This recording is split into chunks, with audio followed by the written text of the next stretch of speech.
Bonsoir à toutes et à tous et bienvenue à ce webinaire à l'attention des actionnaires et investisseurs de la société Mauna Kea Technologies. Je suis Aurélie Manavarere, en charge des relations investisseurs et de la communication financière de la société.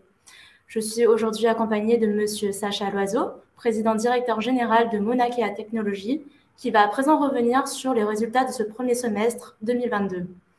À l'issue de cette présentation, Monsieur Sacha Loiseau se tiendra à votre disposition pour répondre à l'ensemble de vos questions que vous pourrez poser par écrit dans le chat qui se trouve en bas de votre onglet.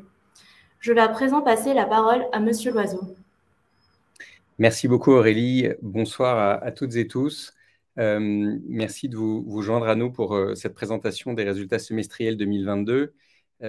C'est la première fois depuis quelques années que je m'exprime en qualité de président directeur général. Comme vous savez, à partir d'octobre 2018, j'avais passé la main opérationnelle pour devenir président du conseil d'administration.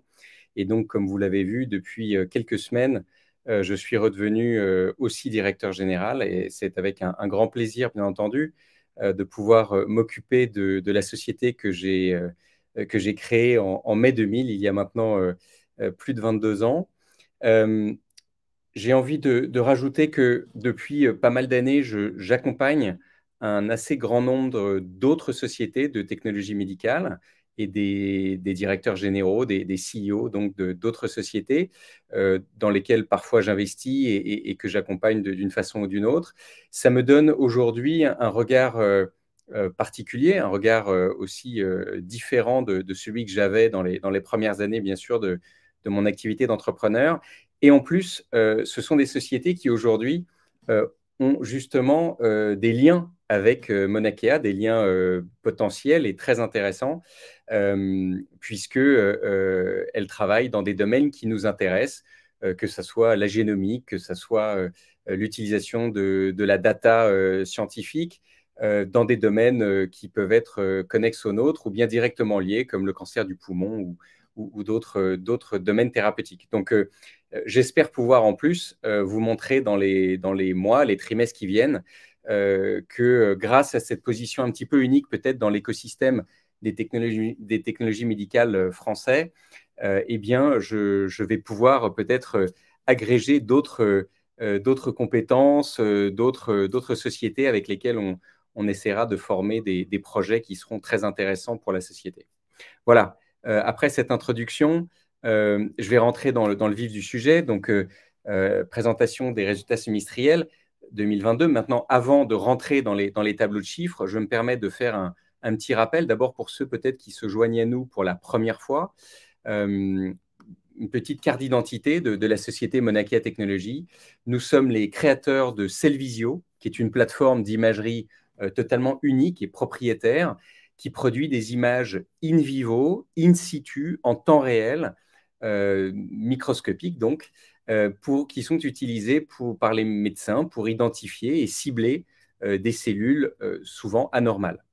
Nous avons une propriété intellectuelle très riche, à la fois des brevets, près de 250 brevets délivrés, mais aussi des autorisations réglementaires, 20 autorisations réglementaires américaines, donc ce qu'on appelle des 510K, qui sont délivrées par la Food and Drug Administration. C'est un chiffre qui est très important. La plupart des sociétés de medtech sont contentes quand elles obtiennent une autorisation de la FDA. Nous en avons 20, c'est-à-dire que nous avons un marquage très, très large qui couvre l'utilisation de notre technologie dans un très, très grand nombre d'aires thérapeutiques. Nous avons bien sûr aussi le marquage CE et on peut rajouter dans cette propriété intellectuelle des codes de remboursement, ce qu'on appelle les codes CPT aux États-Unis de catégorie 1, donc la meilleure, que nous avons obtenu il y a maintenant 10 ans et que nous utilisons quotidiennement aux États-Unis pour le développement du marché. Il y a eu depuis le début de la mise sur le marché du Cellvizio des dizaines de milliers, on n'a pas compté récemment, mais on ne doit peut-être pas être loin de 100 000 procédures sur des patients dans une bonne vingtaine de pays. Et si on regarde sur PubMed, qui est le site web qui est le répertoire de tous les articles scientifiques et cliniques publiés sur la planète, eh bien vous trouverez, si vous tapez endomicroscopie, ou plus précisément même endomicroscopie laser confocale, vous trouverez plus de 1200 ou 1300 articles scientifiques et cliniques sur l'utilisation du Cellvizio dans un très grand nombre d'applications et dont des articles, bien sûr, à très fort impact qui reflètent des résultats cliniques très importants menés depuis plus de 10 ans dans différents domaines. Nous avons récemment annoncé un accord de co-entreprise, de joint venture et de licence avec une société pharmaceutique connue en Chine et d'ailleurs à l'extérieur de Chine, puisqu'elle a déjà des joint ventures avec d'autres sociétés aux États-Unis et en France. Elle s'appelle donc Tasly Pharmaceutical. Et nous avons des collaborations de très haut niveau avec des sociétés qui aujourd'hui, bien sûr, sont très connues, comme bien sûr Johnson & Johnson et sa Lung Cancer Initiative, donc l'initiative dans le domaine du cancer du poumon, qui est une initiative vraiment unique de Johnson & Johnson et pour lesquelles nous sommes un partenaire privilégié. Et Johnson & Johnson, par l'intermédiaire de sa filiale JJDC, est aussi un actionnaire clé de la société. Nous avons une autre collaboration importante avec une société australienne qui s'appelle Telix Pharmaceutical, qui est une société de biopharmacie avec un parcours remarquable, avec déjà un produit maintenant sur le marché, dans des domaines donc, de l'imagerie moléculaire, et nous avons donc des travaux très intéressants avec eux. Alors, notre plateforme Cellvizio, que vous voyez ici dans sa version que nous avons lancée en 2021, c'est ce que nous appelons notre 3e génération. C'est une plateforme, comme je disais, totalement unique, qui a littéralement transformé la façon dont les médecins voient et traitent leurs patients. Grâce à Cellvizio et à ces mini-sondes dites confocales, les médecins peuvent donc ouvrir une nouvelle fenêtre d'observation sur leurs patients qui transforme la façon dont ils comprennent les maladies de leurs patients. Et donc, notre mission, c'est de fournir cette plateforme à nos partenaires et bien sûr aux médecins pour transformer les soins interventionnels, en partie sur le cancer, qui est bien sûr notre domaine d'action privilégié. Le Cellvizio fait... Alors ici, c'est une slide statique, j'en suis désolé, ce sont des vidéos qu'on devrait voir ici, mais là, on ne peut pas. Le Cellvizio a une particularité, a plusieurs particularités. L'une, c'est de faire ce qu'on appelle de l'imagerie fonctionnelle. L'imagerie fonctionnelle est souvent associée plutôt à l'IRM. Eh bien, nous avons inventé l'imagerie fonctionnelle microscopique in vivo, c'est-à-dire qu'au lieu de voir après une biopsie, donc un prélèvement de tissu, une coupe simple et unique sur un tissu mort des tissus, eh bien, nous faisons des centaines de coupes dynamiques et fonctionnelles des tissus par minute. Et donc, cela permet de voir non seulement la morphologie des tissus, mais aussi le fonctionnement biologique des tissus, donc des muqueuses, par exemple, à cet endroit-là. Et c'est comme ça qu'on peut découvrir, par exemple, que telle caractéristique microscopique des muqueuses, par exemple, ce qu'on appelle la barrière intestinale, qu'on trouve dans le côlon ou dans le duodénum, eh bien, on peut découvrir que cette barrière intestinale, en fait, dysfonctionne et qu'elle s'ouvre par endroits et que c'est le reflet de problèmes extrêmement importants avec des conséquences potentiellement graves sur justement la vie et la qualité de vie des patients. Ça, c'est totalement unique. Et donc, c'est une technologie qui, aujourd'hui, même si on peut dire qu'elle n'a pas encore trouvé l'échelle commerciale, elle n'est pas encore diffusée de façon extrêmement large. Elle a quand même trouvé un certain marché, je vais y revenir, et surtout, elle a trouvé beaucoup de soutien de la part des médecins, des sociétés savantes, de plus en plus aussi des patients qui témoignent dans différents domaines de l'effet qu'a pu avoir sur eux un diagnostic rendu grâce à l'utilisation du Cellvizio. Et comme le dit le Collège des anatomopathologistes américains, les patients sont mieux servis si les biopsies peuvent être mieux ciblées, et c'est là où la microscopie in vivo intervient. Cette microscopie in vivo, elle est faite uniquement aujourd'hui grâce au Cellvizio. Si l'on veut finalement décrire ce qui s'est passé récemment dans les derniers 11-12 mois de la société et qui a mené au fait que je sois de nouveau PDG de la société, disons sa thèse d'investissement, c'est que à peu près après une décennie d'expérience commerciale et d'investissement très important, hein, c'est vrai qu'on investit beaucoup d'argent, on a appris beaucoup de choses, on a appris énormément de choses dans les domaines les plus importants de la vie d'une société, c'est-à-dire les domaines du développement commercial, le fait d'être capable de mettre un produit sur le marché, donc d'obtenir des autorisations réglementaires, d'obtenir des codes de remboursement, d'avoir une communauté d'utilisateurs de très haut niveau, de travailler avec les sociétés savantes, etc. Nous avons appris beaucoup de choses, mais aussi que, bien entendu, c'était difficile pour une technologie qui, il y a 10 ans, était très disruptive et sûrement trop disruptive, qu'il était très difficile, bien sûr, de s'imposer avec une échelle commerciale importante quand on était encore une petite société. Et nous avons décidé, fin 2021, avec le conseil d'administration et le management de la société, eh bien, de changer de stratégie de commercialisation compte tenu du fait que, alors même que nous étions entièrement focalisés dans un domaine thérapeutique qui est la gastro-entérologie, nous avions énormément de traction de la part à la fois d'autres sociétés importantes comme Johnson & Johnson, mais aussi, bien sûr, des médecins qui avaient développé de façon souvent indépendante, mais parfois avec notre aide, des nouvelles applications en dehors de la gastro-entérologie et que nous n'avions plus les ressources, bien sûr, pour pouvoir nous adresser à tous ces marchés différents. Et donc, nous avons, disons, pivoté vers cette nouvelle stratégie qui est de trouver des partenaires qui ont une échelle commerciale complètement différente de la nôtre afin de pouvoir ouvrir de nouveaux marchés et nous adresser donc à plus de patients et générer, bien entendu, plus de revenus. Ce faisant, nous avons aussi décidé de réduire significativement nos dépenses commerciales sur le marché de la gastro-entérologie, sur lesquels nous sommes donc le plus actifs, mais nous avions fait le pari de pouvoir maintenir nos revenus. Et ce pari, il est aujourd'hui, après 11 mois, il est gagné. Et je pense qu'il y a de bonnes chances que nous continuions à gagner ce pari, voire à faire même mieux.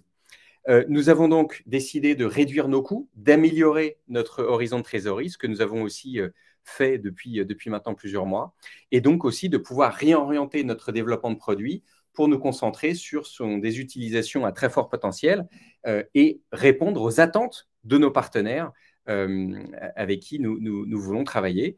Et j'ajoutais ici que depuis 2 ans, toute la partie justement développement produit et recherche et développement de la société c'est très fortement transformé et amélioré et permet aujourd'hui de délivrer tous les 6 mois des nouveaux produits, des nouvelles fonctionnalités qui sont extrêmement importantes pour notre développement commercial. Donc, qu'est-ce qui s'est passé suite à ça? Eh bien, nous avons eu le plaisir de pouvoir annoncer un événement important qui valide cette nouvelle stratégie commerciale, donc un accord de licence et la formation d'une joint venture, d'une co-entreprise avec donc Tasly Pharmaceutical, comme je le disais en introduction. Cet accord s'accompagne d'un apport d'initial en cash de 10 millions de dollars à la société mère Monacchia Technologies. La joint venture, vous l'avez vu il y a à peu près une dizaine de jours, est désormais constituée. Elle a un nom un petit peu à rallonge, hein, Monacchia, Tasly Monacchia Engineering Medical Company. Elle est située dans la province du Zhejiang, qui est au sud de Shanghai, et elle a un capital social de 35 millions de dollars qui, pour moitié, est apporté donc, en cash par la société Tasly, et pour l'autre moitié est apporté en propriété intellectuelle et en licence par Monacchia Technologies. Et donc, nous détenons 49% de cette joint venture, mais nous en rétrocéderons bientôt 5% à l'intermédiaire financier qui nous a aidés à monter cette activité, cette initiative, et qui est Sampon Healthcare.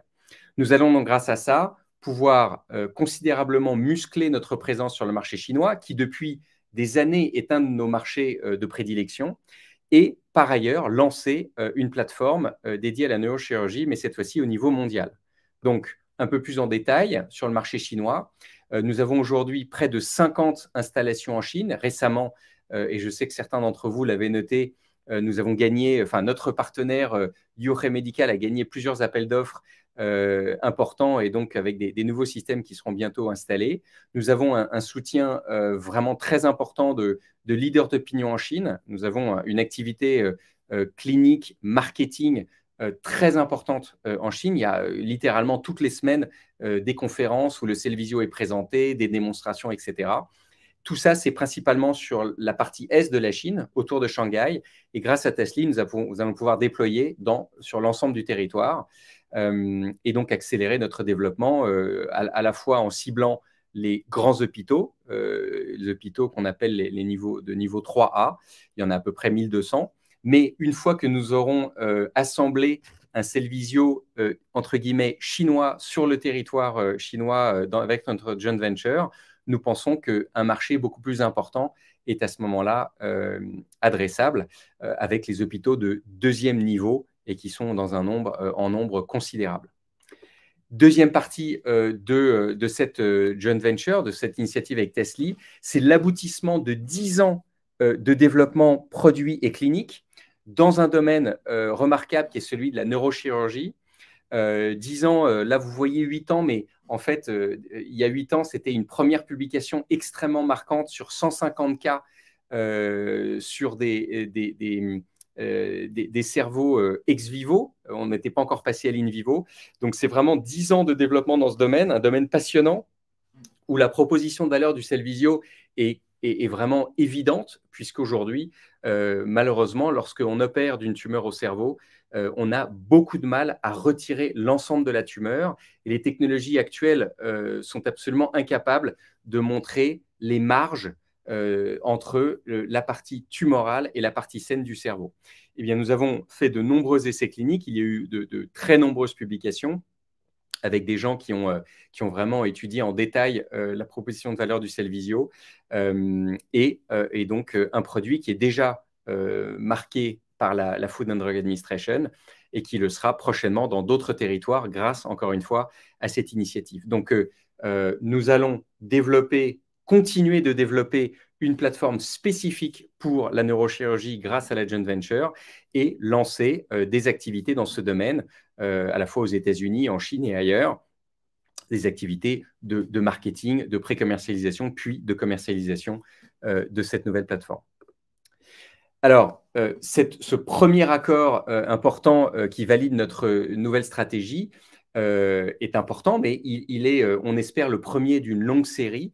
Nous avons un pipeline de partenariats potentiels qui est solide, qui repose encore une fois sur ce que je disais, une propriété intellectuelle, des actifs qui sont très importants et qui, pendant plusieurs années, ces dernières années, étaient plutôt dormants.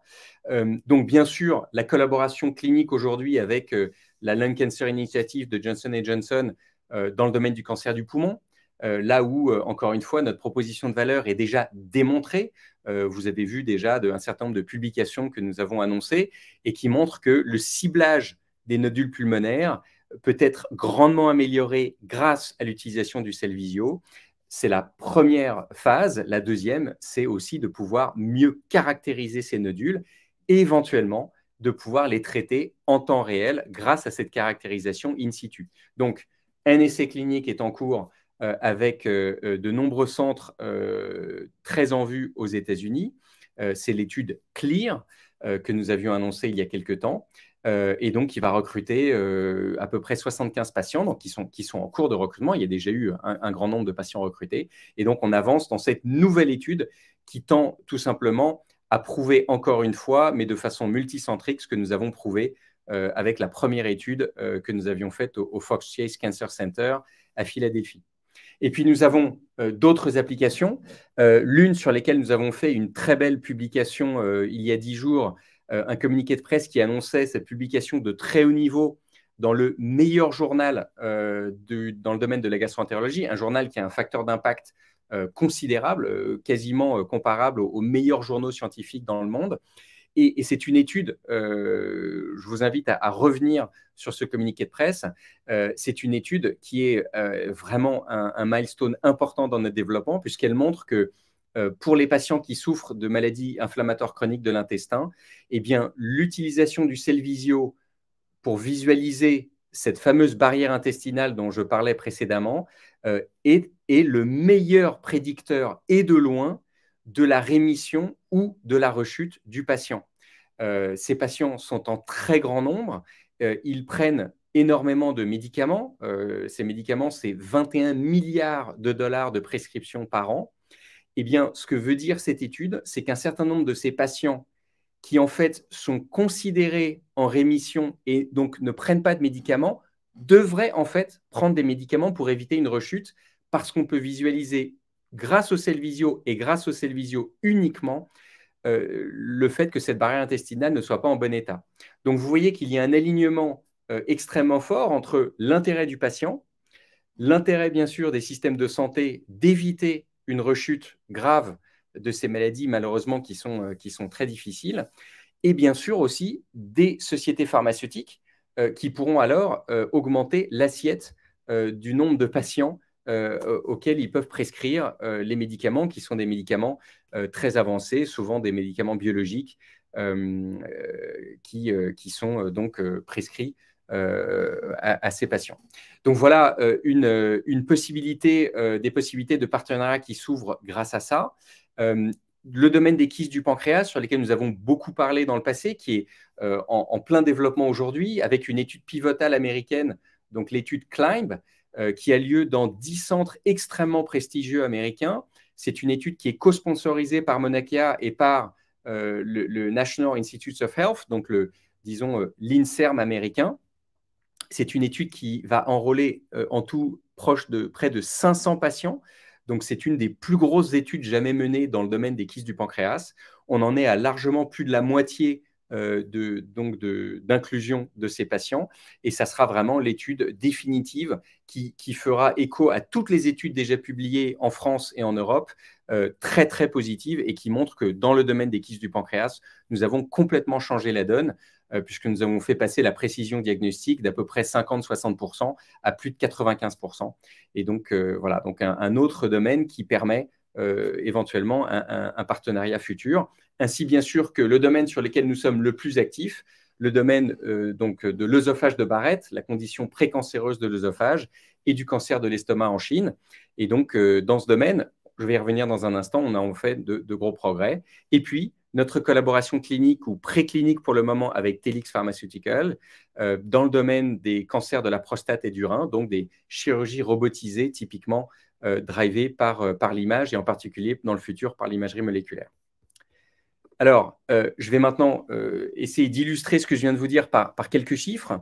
Donc, bien sûr, on a publié déjà nos résultats des ventes du premier semestre, mais j'y reviens un instant. Vous avez pu y voir depuis le mois de juillet qu'on avait, on avait donc maintenu avec une très légère progression de 2% nos revenus de vente par rapport à l'année précédente, donc pour atteindre 3 391 000 € sur le premier semestre, avec une progression en particulier des ventes de systèmes sur ce semestre, qui est donc dans différentes géographies, en particulier aux États-Unis, mais pas uniquement. Et je reviendrai sur les États-Unis dans 2 diapositives. Donc, cette stabilité, eh bien, nous en sommes contents de ce chiffre d'affaires, puisqu'encore une fois, nous sommes passés aux États-Unis d'une vingtaine de personnes à aujourd'hui entre 6 et 7 personnes sur le terrain. Donc, quand même une réduction forte. Et ces personnes, vous allez le voir, sont beaucoup plus efficaces que l'équipe précédente. Alors, en géographie, on voit que les États-Unis, sur le premier semestre, ont représenté les 2/3 des ventes. C'est normal parce que, pour le coup, en Asie, qui est généralement été plus importante, on a été très impacté par le Covid au premier semestre. Et en Europe, on a donc une progression aussi qui est tout à fait satisfaisante. Je passe. Alors, pardon, bien sûr, à noter ici que la progression aux États-Unis sur le premier semestre des ventes était de plus 35%, ce qui était donc notable, étant donné, encore une fois, le fait qu'on avait démarré dès le 1er janvier avec une équipe qui était passée donc d'une vingtaine de personnes au mois de décembre à 6 personnes au mois de janvier. Donc, c'est vraiment remarquable. Et donc, justement, si on fait un petit zoom sur les États-Unis, ce que j'aimerais pointer du doigt, c'est que si on regarde le revenu par vendeur, par personne qui a un quota de vente sur le terrain, eh bien on voit que les années 2019, 2020, 2021 étaient quand même des années où le chiffre n'était pas très, même s'il était en progression, n'était pas très bon. Et il est en forte progression déjà sur le premier semestre. Et comme nous n'avons pas fait grandir l'équipe depuis le début de cette année, eh bien, on peut s'attendre à une progression significative de ce chiffre qu'on voit qui est de 327 000 € encore une fois, par vendeur aux États-Unis. Eh bien déjà, si vous prenez les résultats des ventes du troisième trimestre que vous avez pu constater il y a quelques semaines, eh bien on est déjà à un chiffre qui est plutôt de l'ordre de 430 000 et qui devrait normalement, bien sûr, qui va continuer à progresser pour atteindre sûrement de l'ordre qui sera supérieur à 430 000. Et ce qui commence à être des chiffres intéressants. On commence à avoir maintenant, quand on commence à avoir des vendeurs qui vendent plus de 500 000, disons 500 000 $, dans l'industrie, c'est un petit peu un standard, eh bien, on commence à envisager bien sûr, avoir une vraie scalabilité, donc dans un mauvais français, c'est-à-dire la capacité de faire croître, de faire croître à l'échelle commerciale cette partie de notre business. Donc, on voit qu'on a obtenu ce qu'on appelle en anglais le product market fit, donc dans un segment de marché qu'on avait très bien identifié, d'à peu près 1000 hôpitaux aux États-Unis. On sait que notre produit Cellvizio rencontre son marché. Et donc, l'idée maintenant, c'est bien sûr de pouvoir améliorer encore les performances de nos vendeurs et peut-être donc de trouver un partenaire qui soit capable d'accélérer ce développement commercial. Alors, je passe maintenant aux résultats, bien sûr, financiers à la mi-année.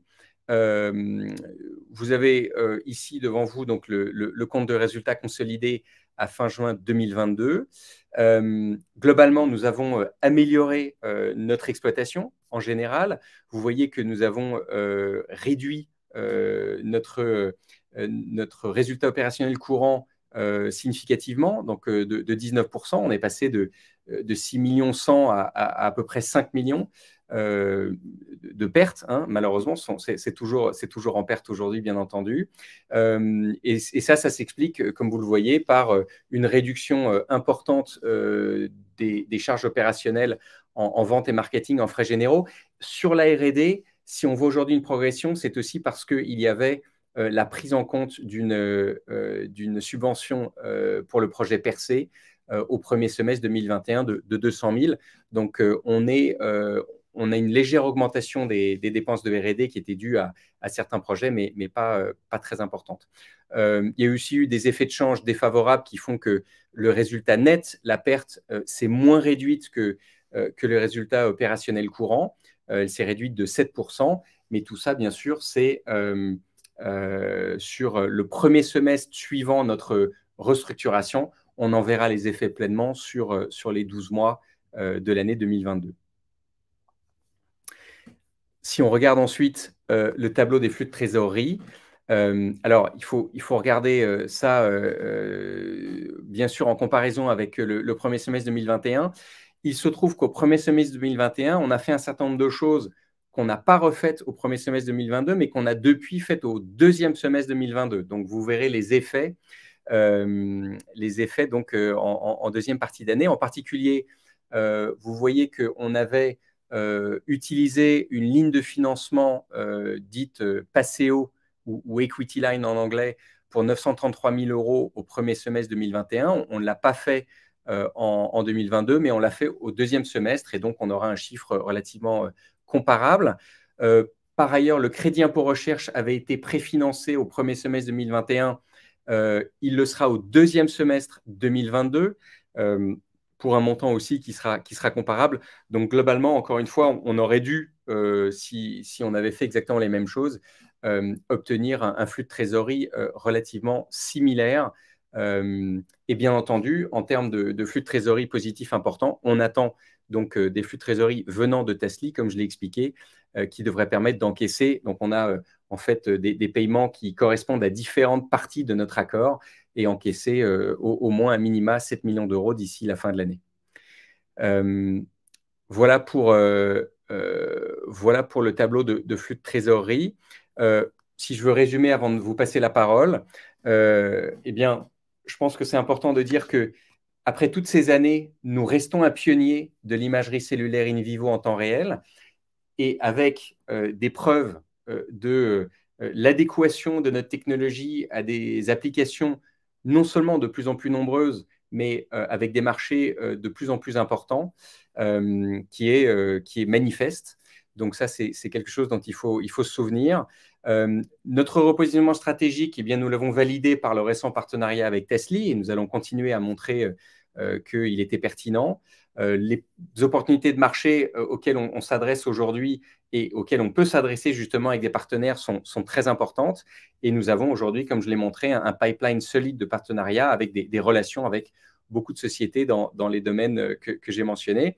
Et puis, bien sûr, toujours le fait d'avoir notre actionnaire de référence, J&J, et une collaboration clinique avec eux dans un domaine qui reçoit énormément d'attention, puisque, comme vous le savez, il y a eu des milliards de dollars d'investissement dans le domaine de la bronchoscopie assistée par des robots, donc de la part d'une part de J&J, mais aussi de Intuitive Surgical, et qu'il y a aussi de nombreuses autres plateformes de navigation pour aller enfin améliorer le diagnostic du cancer du poumon et le rendre beaucoup plus précoce que ce qui a été le cas depuis des dizaines d'années. Voilà, donc voilà la présentation que je voulais vous faire ce soir, et donc je serais ravi de pouvoir répondre à vos questions que vous pouvez poser, donc, comme on vous l'a dit dans le chat. Donc, on m'a demandé de ne pas faire de langue de bois. J'espère que ça a été le cas. On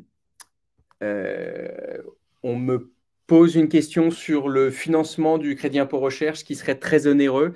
Non, en fait, il n'est pas très onéreux, hein. Ça coûte quelques pourcents. Et il se trouve que pour être impliqué, encore une fois, dans de très nombreuses sociétés d'une façon ou d'une autre qui font tout appel au crédit impôt recherche, je peux vous dire que l'administration fiscale tarde toujours à le verser en temps et en heure. Et donc, c'est vrai qu'il y a une société aujourd'hui qui a pignon sur rue et que beaucoup de gens utilisent et qui, avec quelques points de marge là-dessus, permet de financer, de mobiliser très facilement le CIR.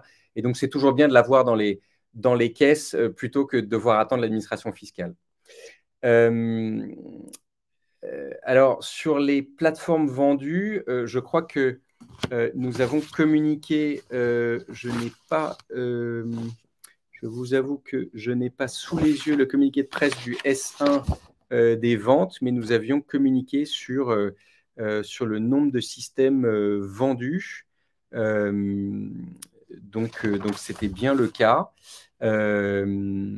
On n'avait pas forcément donné le détail entre les différentes géographies. Je crois que ça fait un petit moment, effectivement, qu'on ne donne plus de détails du nombre de machines vendues selon les géographies, en sachant qu'aux États-Unis, depuis plusieurs années maintenant, nous avons un focus sur ce qu'on appelle le pay-per-use, c'est-à-dire le fait qu'on puisse placer un système dans un hôpital ou un hôpital ambulatoire à très fort volume et où on puisse facturer à la procédure et non l'équipement ou les consommables.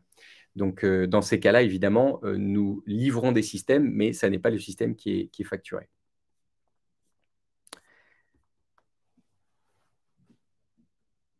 Alors, on me demande quand seront les premiers bénéfices. Eh bien, en tout cas, même si je ne peux pas répondre précisément à cette question, sachez que ça fait partie, bien entendu, des objectifs corporate de la société, très important. On est absolument conscient de l'importance d'arriver à la rentabilité. Et grâce à cette nouvelle stratégie qui permet d'avoir réduit significativement les coûts de la société, et on va continuer à faire extrêmement attention et à trouver des moyens d'optimiser notre fonctionnement avec des accords comme celui de Tesly ou d'autres dans différents domaines, eh bien, on peut maintenant voir que le point mort baisse et donc ça sera beaucoup plus facile et on espère beaucoup plus rapide d'atteindre justement la rentabilité.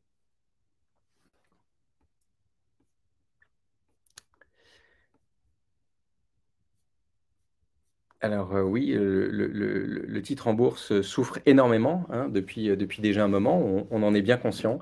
Et j'espère que justement, d'une part, toutes nos actions montrent aux investisseurs que le potentiel de rebond est significatif, mais aussi le fait que justement, on se remette à parler aux investisseurs, puisque c'est vrai que peut-être la société était un petit peu trop silencieuse, et donc on espère pouvoir communiquer sur beaucoup plus de choses qu'avant, donc avoir un news flow qui soit mieux nourri. Il y a beaucoup de choses qui se passent en ce moment et qui continuent à se passer, qui vont continuer à se passer. Et puis aussi, je vais passer beaucoup plus de temps bien sûr, à aller retrouver le dialogue avec des investisseurs, que ce soit dans des forums où j'ai commencé à retourner, mais aussi par Zoom. Maintenant, c'est pratique, on peut voyager un petit peu dans toute l'Europe rapidement au cours d'une journée avec des investisseurs. Donc ça, bien sûr, je vais passer beaucoup de temps à faire ça pour montrer donc aux États-Unis, aux investisseurs à quel point la société s'est transformée avec des perspectives extrêmement encourageantes.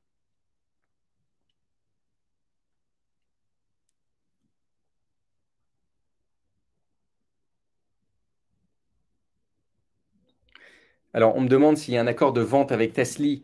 Et si oui, combien d'unités annuelles? Il y a bien sûr un accord de vente, puisque le but de cette joint venture, c'est de commercialiser les produits Cellvizio à la fois pour toutes les applications existantes en Chine, c'est-à-dire la gastroentérologie, la pneumologie, l'urologie, qui sont des applications approuvées en Chine pour le Cellvizio, et dans le futur, pour la neurochirurgie, comme je l'ai expliqué.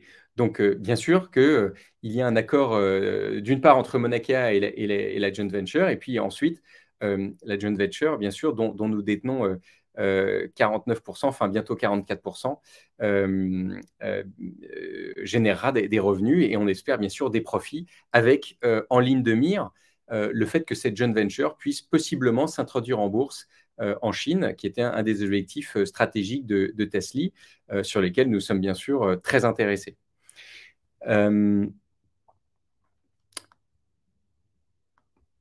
Alors, on me demande si nous sommes actifs sur l'Australie et le Canada. Alors, non, même si nous avons l'accord qui s'appelle le TGA, qui est l'accord de commercialisation réglementaire en Australie. Nous avons eu des utilisateurs au début en Australie, et c'est vrai que ça fait partie de la rationalisation de l'activité de Mauna Kea, de ne pas avoir, disons, passé trop de temps à développer des marchés comme ça.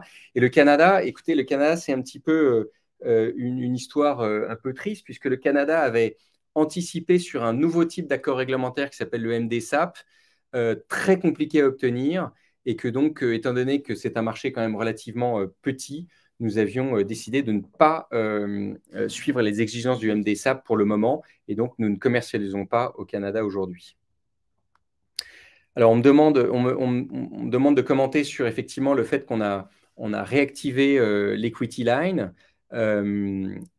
Effectivement, il y avait eu un tirage début 2021. Il nous restait une poche à tirer, et donc elle a été réactivée. Et effectivement, j'ai envie de vous dire, de façon au fil de l'eau, on reçoit donc un peu de financement grâce à cette ligne de financement, mais qui est limitée. Donc, elle n'est pas aujourd'hui, elle n'est pas extensible.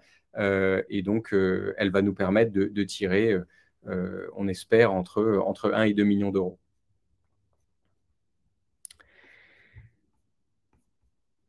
Alors, sur les capitaux propres qui sont négatifs, oui, absolument. On espère, ils sont négatifs depuis un moment, et on espère bien restaurer des capitaux propres positifs, parce que ça nous permettra aussi d'avoir accès à des financements non dilutifs type subvention. Donc, on y travaille avec la direction financière pour faire ce qu'il faut pour revenir dans un domaine plus positif pour ça. On me demande, on pose des questions sur les brevets. Donc, est-ce que les brevets pour le Cellvizio, qui sont nombreux, hein, on a 44 familles de brevets qui ont mené à peu près 250 brevets délivrés, est-ce qu'ils sont au niveau mondial? Bien sûr, même si on choisit des pays. Typiquement, il y a des pays où ce n'est pas très intéressant d'étendre son brevet, où ça coûte de l'argent pour rien. Et donc, on a des brevets dans tous les pays clés, avec des durées de protection qui varient. Mais comme on a déposé des brevets il y a quelques années pour améliorer la plateforme Cellvizio, eh bien, ça nous a donné, bien sûr, une protection étendue pour encore de très nombreuses années. On pose une question sur les géographies dans lesquelles nous sommes actifs. Est-ce qu'on est actif dans des pays, les pays du Golfe? Nous avons été dans le passé actifs dans les pays du Golfe. Très franchement, c'est très compliqué. Et même s'il y a des moyens et où il y a des grands hôpitaux américains qui ont établi des antennes, ça reste quand même une médecine finalement avec un niveau assez faible. Donc effectivement, une fois qu'on a installé dans la Cleveland Clinic de Abu Dhabi ou la Mayo Clinic de Oman ou de Dubaï, il n'y a pas tellement de marché. Et donc, ça fait partie, encore une fois, de cette rationalisation. On a décidé de ne plus dépenser de ressources. Ça ne veut pas dire que dans le futur, éventuellement, un partenaire ne pourra pas justement rouvrir ses marchés. Mais aujourd'hui, nous ne le faisons plus.